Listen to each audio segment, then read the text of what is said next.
Monday morning, and as we do every Monday morning, time to have a sneak peek inside the car garage.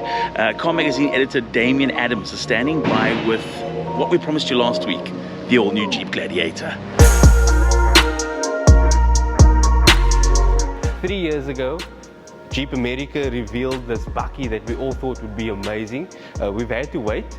Luckily, it's finally arrived. What makes this bakkie special is that it's got live axles, front and rear. That makes it very similar to an old school Mercedes G-Wagon before the most recent version, and the Toyota Land Cruiser. That means that it can do serious off-roading, and in Rubicon spec, it means that it's the luxury version. You get all the bells and whistles that you'd expect. I can't help but notice these mud terrain tires. You can actually feel the sort of knobbly tires on the road, especially at low speed, but that means that you have lots of grip in sand, mud, gravel obviously, rock crawling, that sort of thing.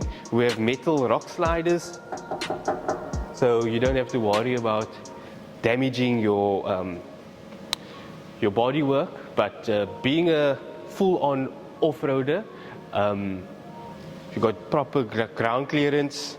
We have Fox suspension. Yeah, you can take the doors off, you can take the roof off.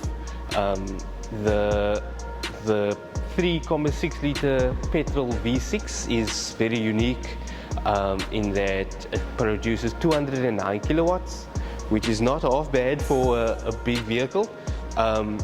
So this shouldn't be compared to regular bakkies like a Nissan Navara or Toyota Hilux or Ford Ranger even. It should be looked at more as a Raptor competitor with some more power actually, mostly because of the suspension. Yeah, so we're busy testing this at the moment. We'll put it through our regular test regimen and see where it comes out. We're hoping to do some proper off-roading with it too.